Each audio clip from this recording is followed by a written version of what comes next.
ఇవాళ ఎవరు ఏం చేశారని మాట్లాడితే చంద్రబాబు నాయుడు గారు చెప్పాడు 2014లో మనకి టీవీ పెట్టంగానే రోజు పాపం ఒక ఆవిడ ఇంటి బయట నుంచి ఏడుస్తూ ఉండేది. ఒకడు టక్ చేసుకున్నాడు టీవీ ఇంట్లోంచి తెచ్చి చెంబులు బిందులు చెంబులు తెచ్చి రోడ్డు మీద పడేసేవాడు. ఆ అమ్మాయి ఏడుస్తూ ఉండేది. వెంటనే పక్కింట్లోంచి పసుపు చీర కట్టుకున్నాక ఆవిడ వచ్చేది, ఎవడరా నువ్వు బ్యాంక్ మేనేజర్, చంద్రబాబు మా చంద్రన్ వస్తున్నాడు, మా అక్క చెల్లెల లోన్లన్నీ కడతాడు అనగానే అతను గగగా భయపడిపోయి ఆ బ్యాంక్ మేనేజర్ సామాన్లన్నీ లోపల పెట్టేసేసి అటు పారిపోతుంటాడు. టీవీ అడ్వర్టైజ్మెంట్ వెంటనే చంద్రబాబు ఫోటో వస్తుంది, చంద్రన్ వస్తున్నాడు, మీరందరూ ధైర్యంగా ఉండండి, లోన్లు కట్టబాకండి, చంద్రబాబు వచ్చి బేషరతుగా డ్వాక్రా అక్క చెల్లెల ప్రతి పైసా కడతాను అని చెప్పాడు.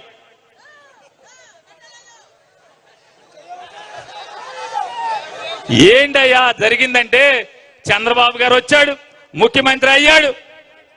డ్వాక్రా అక్క చెల్లెలు ఎవరైతే చంద్రబాబుని నమ్మి అప్పులు కట్టకుండా కూర్చున్నారో వాళ్ళ చెంబు చేట ఇంట్లో అన్ని కూడా వేలం వేయటం జరిగింది.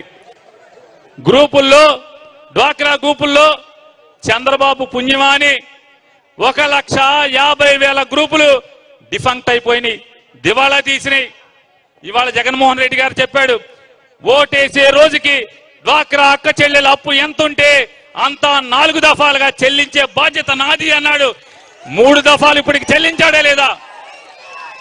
ఎంత చెల్లించాడు? మొత్తం రేపు వచ్చే నెలలో ఈ నెలలో జనవరి మాసంలో వేసే డబ్బులతో 4వ దఫా కలిపి ఎంత అవుతుందో తెలుసా?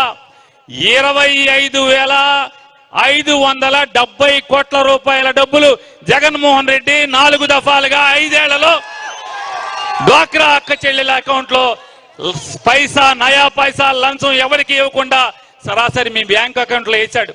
నిజమా కాదా? ఇది నేను చెప్పేది అబద్ధమా? ఇవాళ ఆ రోజు జగన్మోహన్ రెడ్డి గారు ఎక్కే రోజుకి 74 లక్షల మంది పొదుపులో ఉంటే ఇవాళ 98 లక్షల మంది డ్వాక్రా అక్క చెల్లెళ్ళు పొదుపు చేస్తున్నారు. ఎందుకు చేస్తున్నారు? పోనీ దివాళా తీసిన గ్రూపులే ఉన్నాయా అంటే 99.07% బ్రహ్మాండంగా కడుతున్నారు గ్రూపులు. కేవలం 0.03% మాత్రమే అప్పు కడతలేదు. అంటే ఎంత? 100కి 100% నిక్కచ్చిగా నికాల్సిగా ప్రతి ఆడపిల్ల డ్వాక్రాలో తీసుకున్నటువంటి ప్రతి అప్పు కూడా నికాల్సిగా కడుతున్నారు. ఎందుకు కడుతున్నారు? జగన్మోహన్ రెడ్డి గారు 0 వడ్డీతో సహా అక్షరాల చెప్పిన మాట మాట్లాడిన మాట తూచా తప్పకుండా చెల్లిస్తున్నాడు.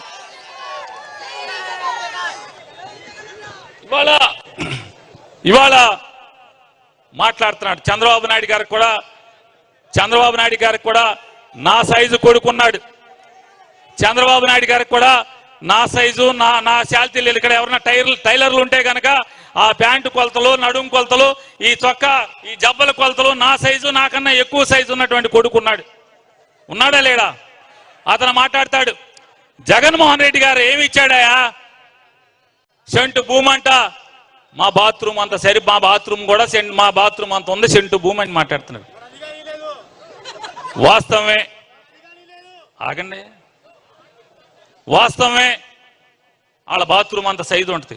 మరి నేను నాకన్నా సైజు పెద్దగా ఉన్నటువంటి చంద్రబాబు నాయుడు కొడుక్కి బాగా లావుగా ఉంటే మరి సెంటు స్థలం ఉంటుంది, బాత్రూమ్ కాక ఇంకెంత కావాలి? చిన్నగా ఉంటే ఇరుక్కుపోతాం కదా, లోపలికి వెళ్ళి బయటకు వచ్చే పని లేదు కదా.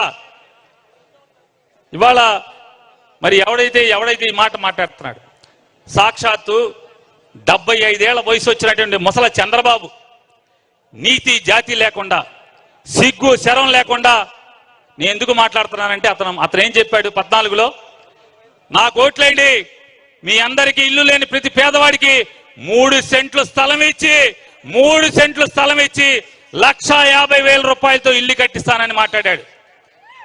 ఓట్లేసాం, ఇల్లు లేని పేదవాళ్ళందరం కూడా ఓట్లేసాం. 3 సెంట్లు కాదు, ఈ అనంతపురంలో ఎవరికన్నా 3 గజాలు ఎవరికన్నా ఇచ్చాడా? ఇవాళ జగన్మోహన్ రెడ్డి గారికి ఓటేశారు, అనంత వెంకటరామరెడ్డి అని ఎమ్మెల్యే అయ్యాడు. ఇల్లు లేని నిరుపేదలకి 23,000 మంది పైచిలుకు మందికి 105 కోట్ల రూపాయలు పెట్టి ఆయన కొడిమి, ఆలమూరు, కూరుగుంట, ఉప్పరపల్లిలో మొత్తం కూడా భూమి కొనుగోలు చేసి ఇళ్ల స్థలాలు ఇచ్చాడా లేదా? ఇవాళ ఆయన మాట్లాడతాడు, ఏంటయ్యా ఇచ్చాడు జగన్మోహన్ రెడ్డి, మీకు ఇచ్చిన ఇంటి స్థలం తమ్ముళ్ళు శ్మశానంతో సరిపోద్ది కదా, శ్మశానం మీ ఇల్లు శవం పాతి పెట్టుకుంటా సరిపోద్ది కదా అని మాట్లాడాడు. ఈ 75 ఏళ్ల ముసలోడు 3 సెంట్లు స్థలం ఇస్తానని చెప్పి మాట తప్పినోడు మాట్లాడిన మాట నిజమే. ఈ సెంటు స్థలం విలువ ఎవరికి తెలుస్తుందంటే ఇదే అనంతపురంలో ఇంట్లో భర్త గబాలన అన్నం తింటానో మంచినీళ్ళు తాగుతానో పడిపోతే కొడుకు గబాలన ఆటోలు వేసుకుని హాస్పిటల్కి తీసుకెళ్తే హాస్పిటల్కి తీసుకెళ్ళిన అరగంటకి కొడుకు తల్లికి ఫోన్ చేసి అమ్మా నాన్న చచ్చిపోయాడమ్మా అని చెప్తే గొళ్ళని ఇంట్లో ఏడుస్తుంటే ఇంటి యజమాని వచ్చి అమ్మా మీరేమన్నా అనుకోండి, మీ ఆయన శవాన్ని మాత్రం మా ఇంటికి తీసుకురాబాకండి, మీరు ఎక్కడికన్నా తీసుకెళ్ళండి అని చెప్తారా చెప్పరా? అద్దెంటికి శవాన్ని తీసుకురావద్దని మీ ఊళ్ళో చెప్తారా చెప్పరా? మా ఊళ్ళో అయితే చెప్తారు.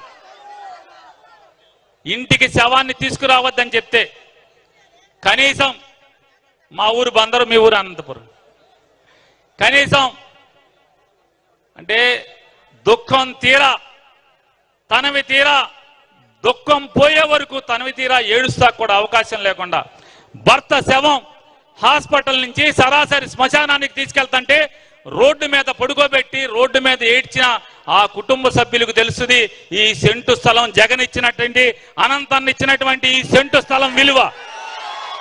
అవునా కాదా? అంతేగాని 3 సెంట్లు ఇస్తాను ఓటేయండి అని మాట తప్పిన ఈ ముసలోడికి తెలుసుదా?